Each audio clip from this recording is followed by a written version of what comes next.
Forward! Hard work, hard work, hard work, hard work, hard work, work. There you go. Forward! Hard work, hard work, hard work, hard work, hard work, work. There you go. Forward! Hard work, hard work, hard work. Fall in.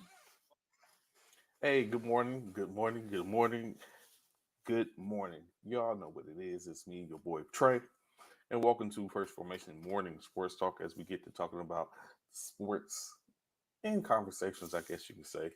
It can go either any way in any case. I surely hope y'all have been having a great week. It's early in the week, but still a great week, 2 days in. Yesterday started back off, coming back from punny. Um, so I hope everyone's having an illustrious week. Everything's going off. The weekend is almost upon us again, just that quick. So, of course, real quick, want to tap into the MLB, Major League Baseball, of course. Over the course of the last couple of days, well, not going to say days, we just start with yesterday. A lot going on. Teams continue to play. If you know the schedules for Major League Baseball, first and foremost, the Tampa Bay Rays faced off against the Boston Red Sox uh, in a makeup game from June the 2nd. The Rays victorious by the score of 4-1. The Philadelphia Phillies, Detroit Tigers, Phillies by 5, 8-3 in state. Philadelphia with the win. Miami Marlins and the Kansas City Royals faced off. Marlins edge out the Royals by a score of 9-6. The Oakland Athletics and the Pittsburgh Pirates get it in. Pirates just getting past the Athletics by a score of 5-4. The Milwaukee Brewers, Cincinnati Reds. Cincinnati Reds give the Brewers a shutout, winning by the score of 2-0. The Cubs and the Padres face off with the Padres one-upping the Reds as the Padres get the dub 5-0. Two other games, of course, St. Louis Cardinals faced off against the Texas Rangers. The Rangers just edging past the Cardinals by the score of 4-3. And last but not least, the Houston Astros and Toronto Blue Jays face off. Toronto Blue Jays giving nothing in the case Astros with the blowout 11-4 on in-state to start off Monday. Of course, Tuesday you have some of the same games going on, in which, the series, or starting new series, the Dodgers and the Reds today, Tigers and the Phillies, more from the Marlins and the Royals, the Minnesota Twins and the Tampa Bay Rays face off. Arizona Diamondbacks and Washington Nationals, Athletics and Pirates do battle again, as well as the Blue Jays and the Astros. The Red Sox face off against the Guardians, the New York Mets and the Atlanta Braves, Orioles and Brewers, Cardinals and Rangers, Giants, Rockies, Cubs, Angels, lastly Mariners and Padres. Oh, can't leave out the Yankees and the White Sox in New York, of course. Additionally, moving on a little bit before we get into the NBA, NFL, a couple of things to talk about in those aspects. Continue to push. Y'all know what it is. Battle of the Shields military basketball tournament in Orlando, 7 through 9 July. There's going to be a lot going on. Men's and women's tournaments, 20 teams from the men's bracket, 7 from the women's bracket. A one-on-one face-off with the coaches is going to be a live event. Be sure to tap in. But, of course, going on looking at the Spark 3 games slated for the WNBA schedule tonight. 6-0 Las Vegas Aces face off against the 6-1 Connecticut Sun. That should be a good game. 6 p.m. Eastern Standard Time. The Fever face off against the Sky. 1-4 Fever against the 4-3 Chicago Sky. A 7 game, and of course the 3-2 Los Angeles Sparks will travel up to Seattle to take on the 0-4 Seattle Storm in what could be their potential first game if they're able to walk away with the W. Remains to be seen. But 3 games in rotation tonight for the WNBA. If you're a supporter of basketball in every aspect, be sure to check out the those games, the WNBA games. Get those ratings up for them, of course. So I know we were a little out of ranks yesterday. Actually, just woke up a little late from to get back in. By the time I got up there, I was like, I don't want to sit up and disrespect no one with a little time. So just barely missed out on having the game last night. I mean, having the show yesterday. But we here live in effect today. To where we could get to talking about some things. A lot, plenty going on in the aspect of the NBA, of course. As we know, soon the draft, or I'm gonna say the mock draft, the draft will be upon us later on at the end of this month, where we can see how our favorite teams have basically are looking to build their team. A lot of movement going on as coaches, all the coaching, all the jobs have been filled with new coaches, and now they're starting to build out their rosters, their coaching staffs, and then of course working together with their GMs, and which we're going to talk about some soon at some point in a few seconds after we get finished talking about game 2 and upcoming game 3 tomorrow night of the WNBA, the NBA championship. Um, there's a lot, I guess you could say, to unbox here. First and foremost, let's get into these to the game. Are you not entertained for those who aren't who are just basketball fans at this point? Um, Minus the fact that our your beloved teams are not there. There are 2 teams there, and they are giving all they can. Of course, as we know, last the first game, an annihilation, a complete blowout, as the as the Denver Nuggets took care of business on their home court. At that point, 9-0 in the NBA Finals when it came to their being on their home court. Miami coming off their do or die Game 7 win, going straight to Denver, not showing much of a showing to be again for the first game, to where I'm very sure it puts a lot of people in the mindset of Denver may just be that real deal. In any case, the games have to be played. 4 games have to be won by one team to determine who is the championship, and still there's plenty of games to be played. Of course, you fast forward to Sunday. I mean, we just take it back a little bit from to Sunday, in which it was another game 2 of the finals was played in Denver on the same court, but there was not the same results as, of course, Jimmy Butler and company. 1 second, hold on. I'm sorry. There we go. Jimmy Butler and company doing what needs to be done to force the not to force, because game 3 is going to go on anyway, to put it to where it's a tie series as they go and get the win by the score of 108-111.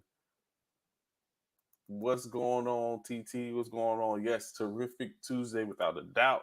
Glad to have your information this morning. I hope your week is going graciously uh, far. So, as we say, just saying, when it came down to it, uh, Jimmy Butler, of course, I can just say it, helping to slay the side. I guess you could think when you look at it in some retrospect. Jimmy Butler, 21 points, 2 rebounds. I'm correct, 4 rebounds, 9 assists on the night. 21 points, 9 rebounds, 4 assists from Bam Adebayo, 14 points, 2 rebounds, 6 assists from Max Strus, 23 points, 3 assists. Gabe Vincent, Johnny on the spot, 10 points, 1 assist from Duncan Robinson. Caleb Martin, 3 points, 5 rebounds, 1 assist, 1 steal, 1 block. Kevin Love, 6 points, 10 rebounds, 1 assist, 2 steals. Kyle Lowry with 9 points on the night. Haysmith didn't score anything, contribute with a rebound. Um, Cody Zeller 4 points on the night as they did sent everything they could, obviously at Nikola Jokic, which didn't make a difference. Nikola Jokic 41 points, 11 rebounds, 4 assists, 5 turnovers, which is not usual for the Joker. Next up behind them, Jamal Murray scored 18 points, 4 rebounds, 10 assists, 1 steal, 11 points from Bruce Brown, 5 rebounds, 2 steals. Michael Porter Jr., 5 points, correction, yes, 5.6 rebounds. Um, Aaron Gordon, 12.7 rebounds, 2 assists. Contavious Caldwell Pope, 6 points, 3 rebounds, 3 assists, 1 steal, 1 block. Jeff Green, 11 points, 5 rebounds. And Christian Braun, 6 points, 1 rebound, 3 assists, 3 steals on the night. In state, when you look at it, it doesn't add up to anything except an L in the case for Denver on their home court. Um, some things to unbox and package when you look at this, right?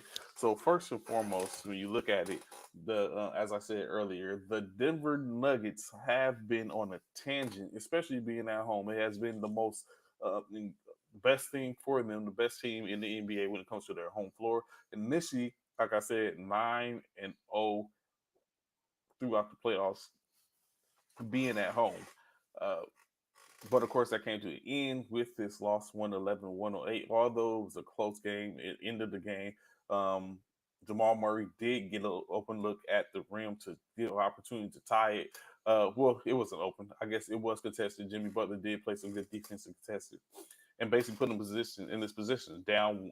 I mean, tied 2-1 for Game 3, going back to Miami, to where Miami, although might not necessarily the best record at home, but they get it in at home. Their home crowd is definitely dialed in. So now back in Miami, a definitely different change of sorts when it comes from going to being in my Denver to Miami for the next 2 games, in which Miami has very much so the opportunity to go up at this point 3-1 or down 3-1 or tied 2-2 going back to Denver. In any case, what is interesting is, like you said, they are three. I mean, they are now they were 9-0 at home, now 9-1. Um, but interesting fact when you look at it, the Kola Jokic. Now we know what he can do, and if you look at those stats and you realizing he only had 4 assists on the game, that is uncharacteristic of the Joker. Currently averaging a triple double throughout the playoffs, only having 4 assists during that game puts it in perspective. Of course, he wasn't. If you don't know NBA, assist is basically a point. A basket or a stat given to a player that assisted on scoring a basket, predominantly a pass that was led after a score that led to a score. So when you look at that, Nikola Jokic only had 4 of them, which means he only assisted on a total of 8, well, a minimum 8 points, at maximum 12 points during out the course of the whole game, which is not characteristic. Usually, Joker 10, 11, 12, 13 assists, 14 assists. And they can contribute that much when you look at it, which for the most part possibly led to the instead of the debacle where they didn't have didn't win. Additionally, though, which is interesting when you look at it, Nikola Jokic, known as the Joker, and the Denver Nuggets are 0-3 when Nikola Jokic scores 40 points or more. That's right. We see he scored 41 points in that particular game.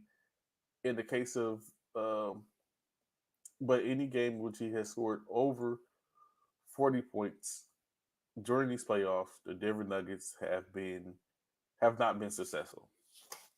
Now, taking it a little back from that, in the games in which he scored less than 40 points, i.e., um, just below, the team is actually I think 13-1, maybe. Let me make sure I got my right math right. Yes, 13-1. The team is 13-1. So of over the course of 17 games in the playoffs so far, Nikola Jokic and company, when the Joker scores 40 or more points, they fall. Currently 0-3 in the playoffs. When he scores 40 or less, they are victorious. Currently 13-1 in the aspect. Of course, 3 more games remaining. I'm very sure that doesn't have a true correlation, but of course it does. It is something to talk about.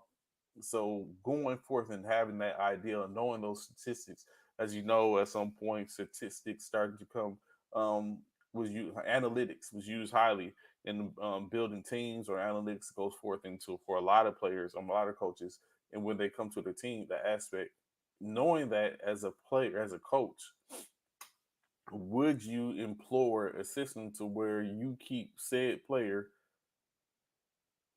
on a scoring restriction?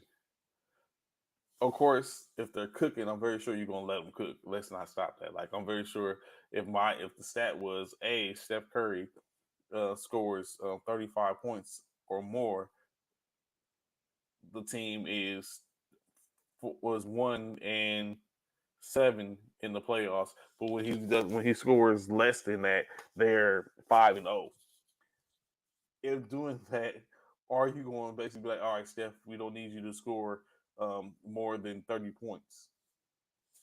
Because the stats say that we're not victorious when you score over 30 points. You're not going to do that in this aspect, especially if you feel like you need those points. Of course, the eye test is if you see you're losing, then you're not going to ask, or I'm very sure you're going to do that. But what if you're not losing? Or what if you're losing? Or what if you're saying more? What if the score is close and you start looking at that threshold, you be like, man, when he scores X amount of points, we lose. And then you go forth and you lose in that game with you after you figured that stat, then you go and lose, and you got now does it put in your head like, hey, we can't allow this is to happen, or it start to live rent free in the minds of the player, the coaching, and other people in that organization.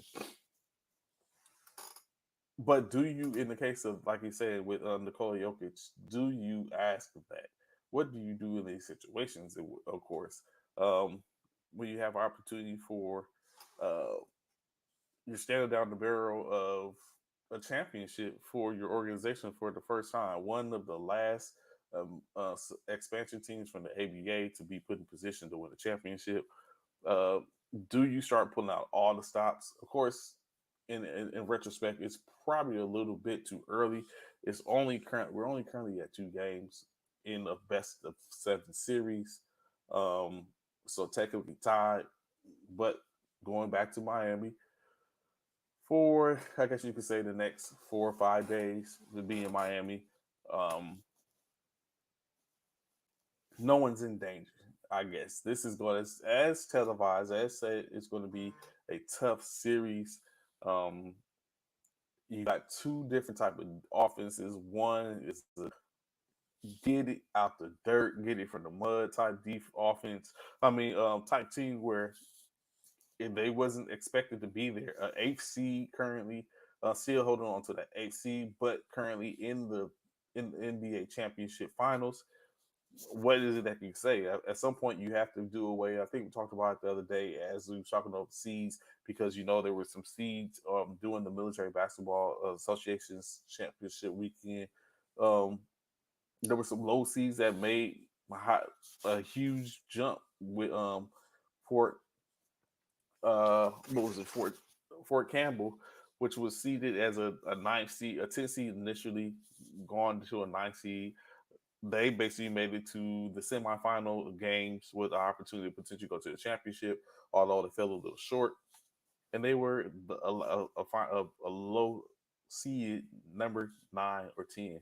So sometimes the seeds doesn't make a difference. In some retrospect, the seed, in my opinion, helps a team, especially those that have to deal with the psyche, certain psyches and things.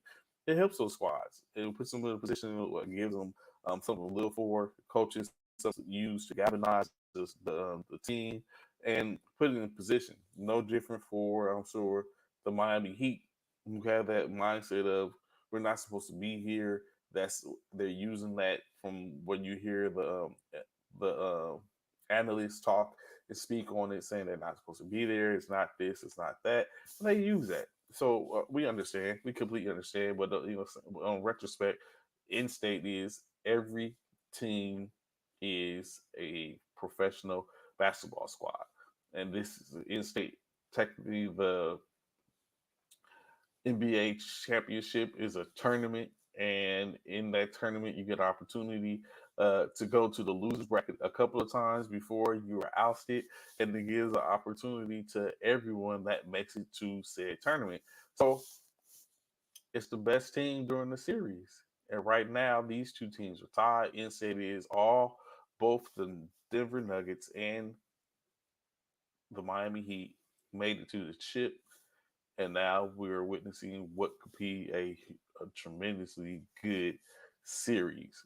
So, of course, Wednesday night, tomorrow night, um, Miami will be hosting the number one overall seed from the East, which is the Denver Nuggets, in their home court, on their home court, to determine who takes the lead in this tournament battle.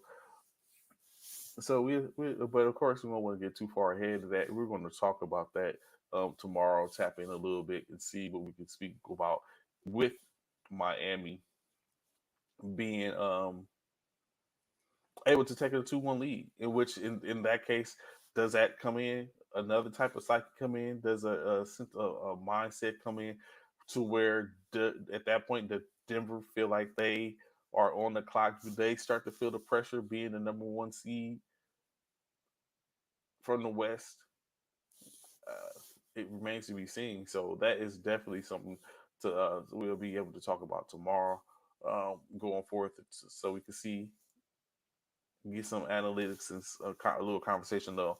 Who is expected to take number one? Has Miami did enough to get their footing back and maybe go and secure their home court advantage? Or do we have a seesaw battle to where it goes back and forth? Does this go to a game seven? Can we predict that already? Um, June the 18th, we know, will be the last game. It's the last scheduled game for the NBA championship. We're currently, today is June 6th, June 7th today, I believe. June 7th, 6th, or correct, 6. So still 12 days remaining in this tournament. Does it go seven? We know it's not getting. You know, there's no sweeps going on. Although there could be a gentleman sweep, would mean one of these two teams would have to win tonight, both games in Miami, and then finish it off in Denver. But anything is possible, right? So moving on, of course, like I said, plenty going on in the NBA. We have the at the end of the month, the NBA finals would be doing their correction. The NBA draft will be doing their thing and selecting the young talents coming in from all across the country, whether it be college or uh, international players. But before getting to that, like I said earlier in the show, all the head coaching spots have been filled and finalized. We know it started off with the Houston Rockets. Ime Udoka was hired to the Rockets after serving that suspension with the Boston Celtics. And then additionally, you go on, Adrian Griffin's hired by the Milwaukee Bucks. Detroit Pistons hire Monty Williams. Who else was out there? Nick Nurse hired by the Philadelphia 76ers. And last but not least, I have wrote it down to make sure I keep my moral compass. Ime Udoka, the Rockets. Adrian Griffin, the Bucks. Monty Williams, the Detroit Pistons. Nick Nurse, the 76ers. The Raptors hired, Who did the Raptors hire? I don't think Raptors hired anyone yet. I have to go back and check that. Then of course, the latest is the Phoenix Suns are hiring Frank Vogel to take their team to the next level. Hopefully, Frank Vogel, uh, and we're now on the back end of that. There's starting to be some movement with coaches being hired, with the being added to the staffs. Of course, of late, the latest being uh, David Fisdale moving from the Utah Jazz to the coaching seat next to Frank Vogel, as he's now starting to put together uh, his staff that's going to help him to most likely hopefully be victorious. As we know, David Fisdale coached with the Memphis Grizzlies as well as the New York Knicks for head coaching gigs. He was on the bench. He served as the assistant coach for the Miami Heat, the Los Angeles Lakers, and his last gig put him being in Utah, as he was in the front office serving as an assistant general manager uh, with James. Serving as the assistant general manager. Of course, they were able to pay him a little more money to lure him away from Phoenix. Interestingly, in a turn of events, the assistant coach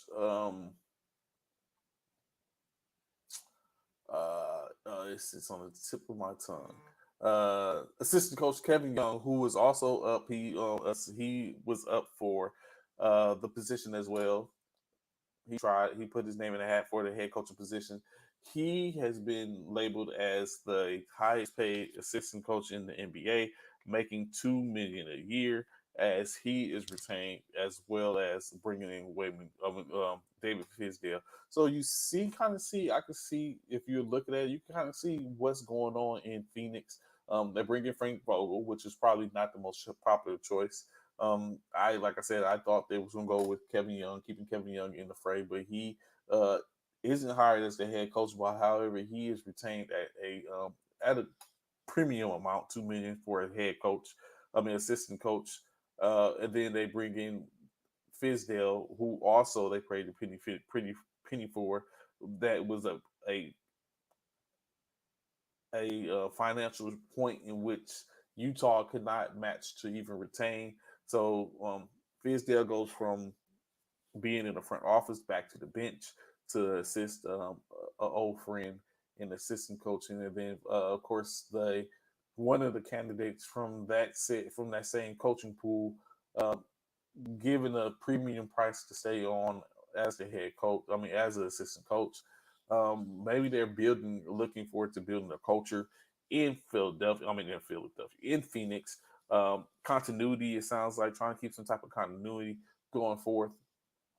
So, of course, you have that. Additionally, in other aspects of it, you have other coaches that have been picked up. Sam Cassell, now a Boston Celtic. Again, a Boston Celtic, this time as a coach, as he leads the 76ers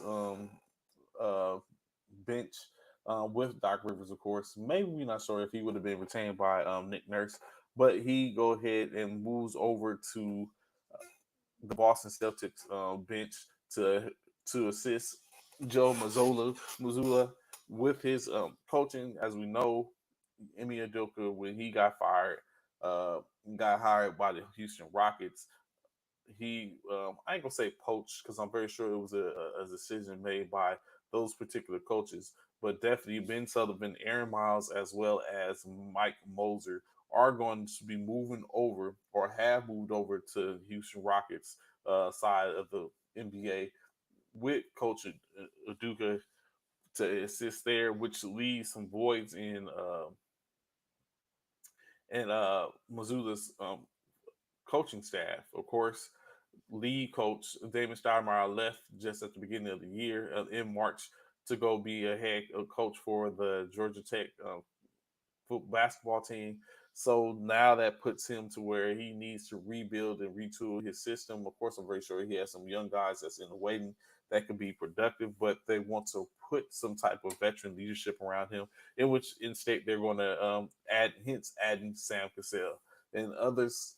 Of course, it was mentioned that Monty Williams is going taking on the initiative of adding some new coaches to his squad. Um, Former Houston Rocket coach, actually, when we was just speaking of it, is going in and he's going to be coaching for the assisting with Monty Williams and coaching as Coach Silas has been added to Monty Williams' coaching staff in Detroit.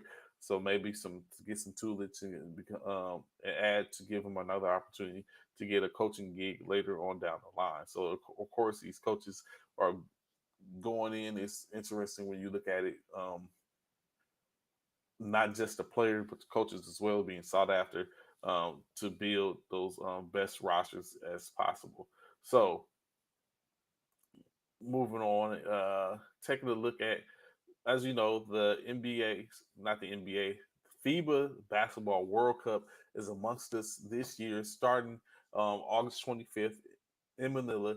Well, one of few spots. Manila isn't the only one, but the U.S. will be playing in the pool in Manila as a team of 32. Basically, get ready to compete. What's at the bid? What's on the line? Of course, FIBA championship as well as an automatically bid into the um, the Olympics Paris 2024.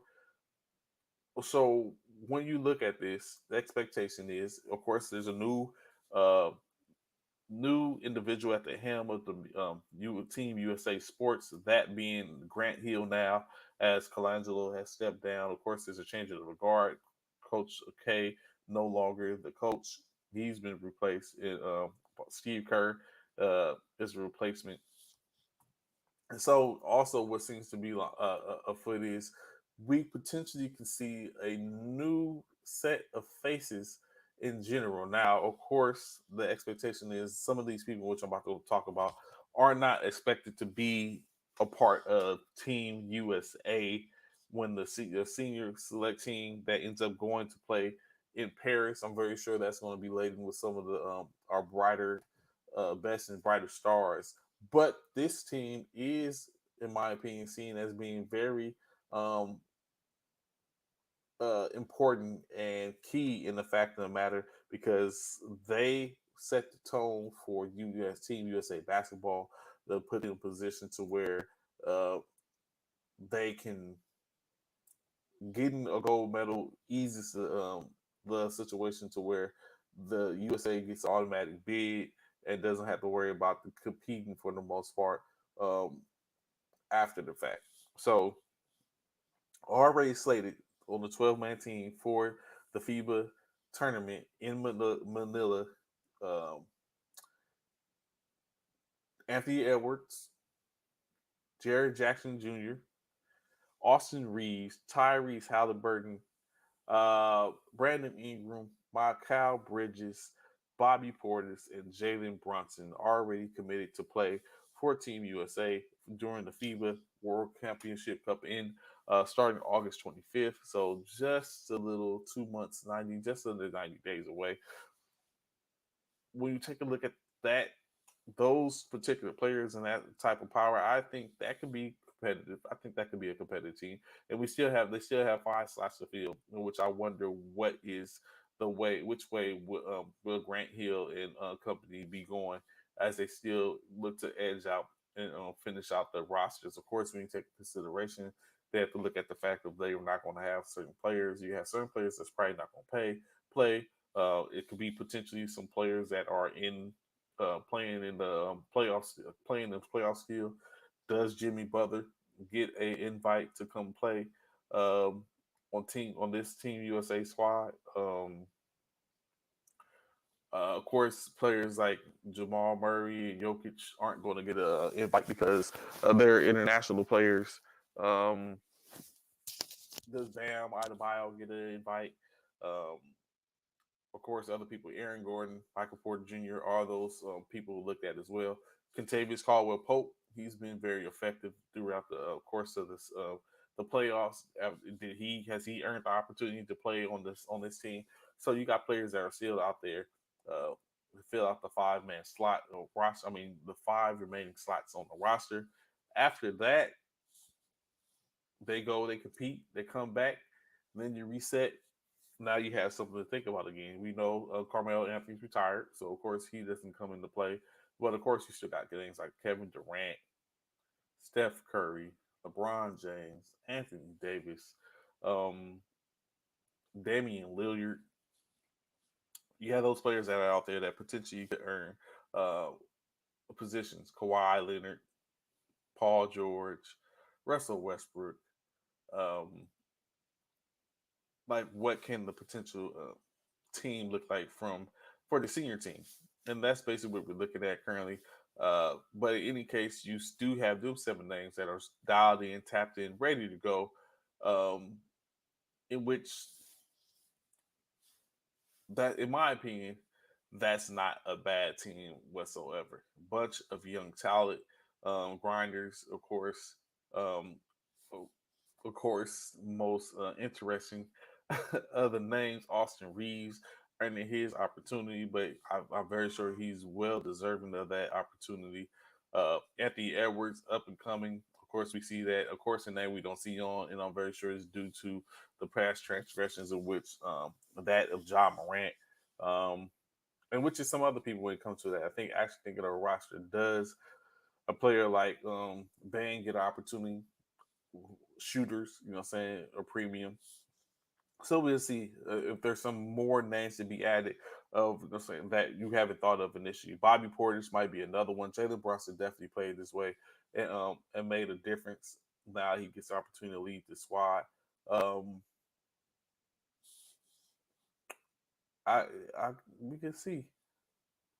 Maybe I'm gonna have to do a deep dive and find out and see if I can guess who potentially could be the next 5. I mean, the final 5 offered positions for the Philippines World Cup tournament coming up August 7, 25 August.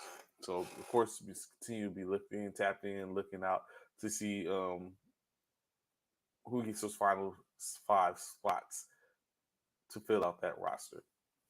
What else do we have for NBA action and news? Clippers have tabbed a new general manager and promote also from within, not particularly for the GM spot, but promoting others within the time frame. As Trent Redden is hired as the new general manager, Mark Hughes, senior VP, is is pushed to senior VP and assistant GM as they make some moves in the Clipper organization. As we know, Lawrence Frank is the president of operations there. So he went and made all the adjustments, bringing in some new talent, outside talent. Um, will it end up facing up? As we know, they face a couple of things. Really, not so much. Actually, I think you would say it. Like, coming in as a new GM, what when you're being handed the reins, I'm very sure you have conversations when you're handed the reins of an organization or anything as a general manager, someone that that's needed to turn around. I guess you could say cultures and teams or even organization. Is it fair? But I say I say this, but I'm very sure it has been talked about already. What if you came in and, let's say in this particular case with the Los Angeles Clippers, what if General Manager Redden came in and was like, I want to move Kawhi Leonard and Paul George? What if he came in and that was the energy he was bringing? Right? I'm very sure that the team owner and president will have something to say about it. But do they give him that opportunity? Does he get the opportunity to be like, you know what? I'm very sure the ideal has to be enacted, and you have to. They need to know, okay, you want to lose Kawhi Leonard. What's the plan? How? moving Kawhi is going to do what for us? What can you possibly see? Of course, you don't know if someone wants Kawhi or if anyone's open to taking Kawhi or putting him in a position. But it's like, if you're that general manager that wants to shake up the team and you want to move a perennial all-star, superstar, maybe even future Hall of Famer from your organization due to what you've watched and seen over the course of the years, and you decide I want to do a fresh start, I want to build this team as my own, does that bode well?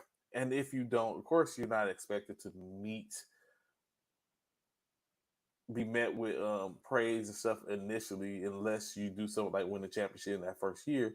How much time do you get to turn it around after you make said move? But like I said, of course, I'm very sure that even with that being said, that no um, front office is going to allow that to be done without being signed on for by the president of operations as well as the owner, especially something when you talk about currently your best and your franchise player being moved, although you might think differently. So it's like, do those type of moves, or would you even be willing to do that if you were the GM? Are you willing to make those type of moves to go forth? Like, just like no different if Frank Palinka, if Palinka was removed from the Lakers front office, if someone comes in, do they move on LeBron James? Do they move on Anthony Davis with the idea of I want to bring in a younger squad? I want to bring in. Of course, I'm very sure they have to speak to what it is you're trying to do, and then someone has to sign off on it. So, but are you making those type of moves in state when it comes down to that? Food for thought. I think I would try to make a splash. Someone got to go. Someone got to go. Who's it going to be? Um, what else? What else? Oh, of course, there has been a little talk in reference to the Wimbledon sweepstakes, as we know, with the NBA draft coming up. Victor Wembanyama is expected to most likely possibly be the number one draft pick for the San Antonio Spurs. If that becomes the truth, if that becomes the true, what's going to end up happening is the Spurs are supposed to play in the Sacramento Kings Pro and Summer League before the beginning of the Summer League in Las Vegas, which means they, with potentially Victor Wembanyama, would debut prior to the NBA's Las Vegas Summer League. Of course, Adam Silver was asked about that. Uh, you see, TT. Also, Adam Silver, the um, commissioner of the NBA, was asked a question in reference to like that. Like, is there a problem with Victor Wembanyama debuting in a lesser type of summer league in Sacramento, as opposed to him being able to be showcased firsthand, first and foremost, in Las Vegas? Of course, Adam Silver came back, and we don't care where he debuted. That's perfectly fine. So if Victor ends up going to uh, if he ends up in San Antonio as expected, then the potentially number two pick will end up facing off with versus him in that tournament. I mean, in that summer league, the short summer league. So we can see that possibly, in which, of course, he can get it for the most part. He don't want to debut, but now what's going to happen is I'm very sure there's going to be somewhat of a shift to where some of the glam and glitz is going to be put on that game as the number one and number two face off for the first time as basketball being professionals. But we don't know who's going to be number one or number two yet. That still remains to be seen. So, but I mean, it could be. Is it Brandon Miller? Is it Scoop Henderson? Is it one of the Thompson twins? Like, there's plenty of potentials at that spot. I think, actually, in my opinion, I think this draft class is a little bit deeper than last year's draft class. Of course, we know putting Chet Holmgren, Jabari Parker, and Paulo Banchero at the forefront of that. But it's a little deeper in my opinion. So and definitely different teams drafting. Of course, Detroit is up in there again at the fourth spot drafting. I think Houston is number 5. I think, or I think it might be switched. Detroit might be 5. Houston might be 4. But some top tier talent is out there, and we get a chance to see. Um, where am I? Let me reset my compass. Uh, of course, a lot going on. Another player in the NFL, as we switch to NFL, being in which you don't have these issues in the NBA, at least not yet. Another NFL player has been said to being investigated for betting. Of course, cornerback.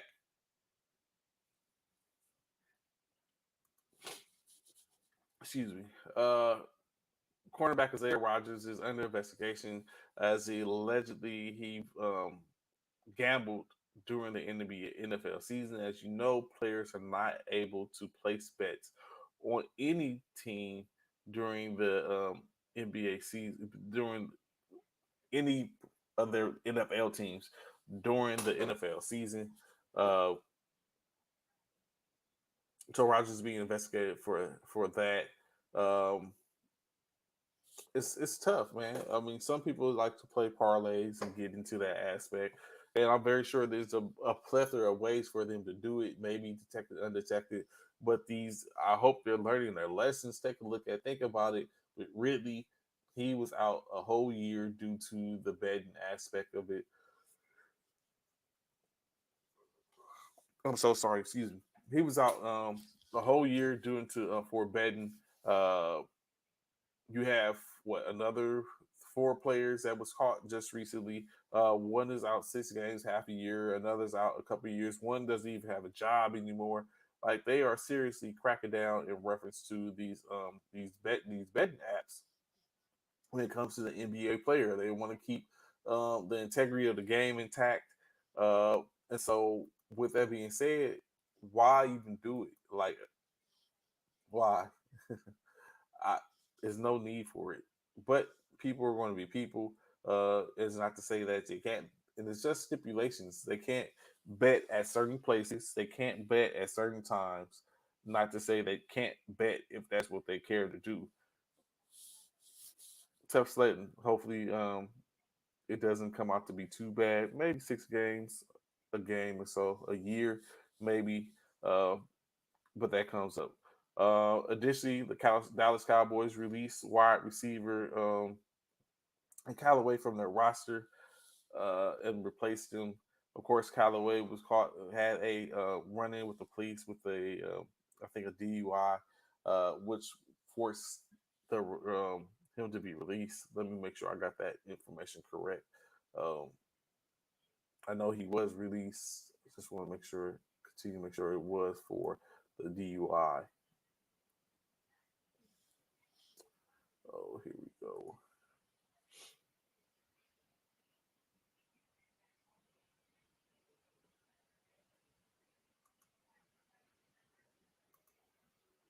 As that information comes in.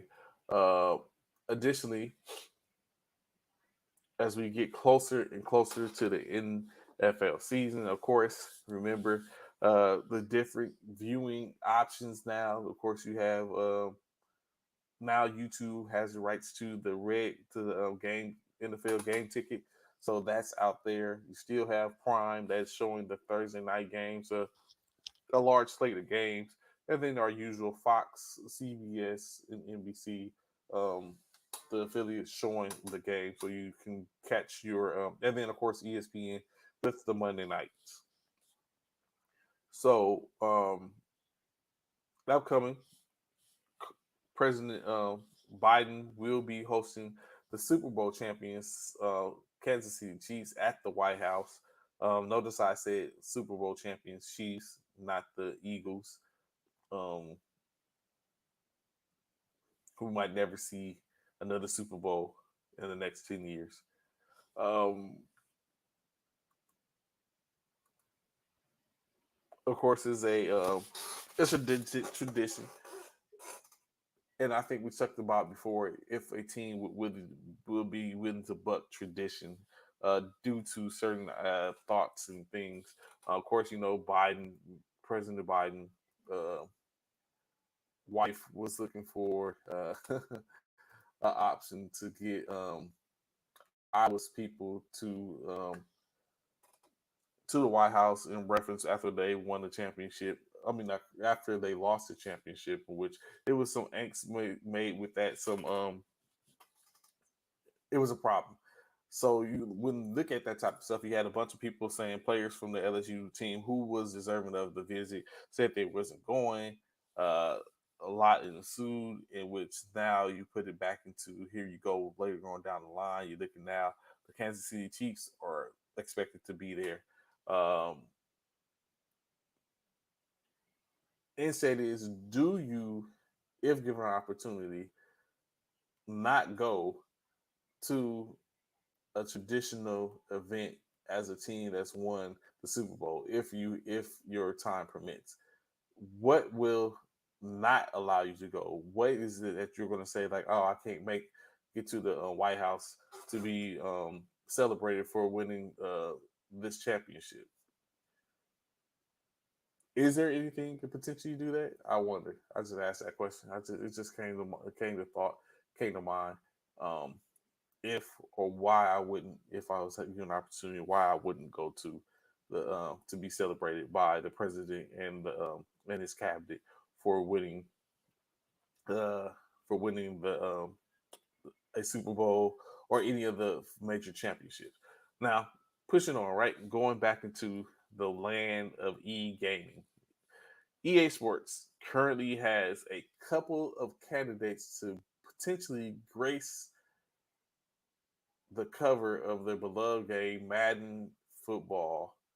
Uh, so, as we know, if you pay attention to games, even though I think they said the iconic cover curse has been broken, there's 5 players which is currently being looked at to give an opportunity to be on the cover. Now, in any aspect of this game, would you want to be on the cover knowing that, again, analytically, uh, unequivocally, no one can say that being on the cover of Madden has been a detriment to anyone. But, however, there has been plenty of things that have happened that gives the story legs. So currently, we're talking about 5 players, right? One, a potential or probably a first ballot Hall of Famer once he finally decides to hang up his cleats. Just got signed with a new team, looking to make a different type of noise in the New York area. Of course, that being Aaron Rodgers, a candidate potentially, um, a young upcoming talent just recently taken. Deshaun Johnson of the Los Angeles Rams, and then some likely. Of course, we know Patrick Mahomes has been there, but what about his running mate? What about Travis Kelsey? What would Travis Kelsey look like on the cover of Madden defensive? I mean, tight end for the Kansas City Chiefs. Justin Jefferson, next up as a receiver, had a great year, probably seen as being the next wide receiver in a long line of all pro wide receivers to sit up and say he's going to take the league by storm. He was already minted by um, the last one. Is it his year? Is it his time? Or, of course, last but not least, Jalen Hurts. Jalen Hurts on the front of the Madden um, Madden cover. When I look at that and hear that, I wonder. I wouldn't be mind. Now, I don't wish any ill will on anybody, but I wouldn't mind seeing Jalen Hurts. I think it's his year. I think he has done everything. He has checked all the blocks. He is definitely up and should have the opportunity to grace. It's a culture as a cultural icon. It's a culture thing. Jalen Hurts, in my opinion, should get the nod to be on the Madden cover this year. I think that'd be gracious. I would really appreciate that. I would have to tap in with Bishop and ask him what does he think. Should Jalen Hurts be on the cover of the Madden game this upcoming season? I wonder is he opposed to that? I don't think he will. He always wants to get accolades and be seen. That's just like he was talking about the other day about the Oklahoma individuals that's been up for the College World Series. They're doing their thing, Oklahoma, men and women. So he continues to find ways to bring in Oklahoma. I'm very sure he wouldn't mind having a way to continue to put the Philadelphia Eagles on the pedestal, and with having Jalen Hurts on the cover would do exactly that.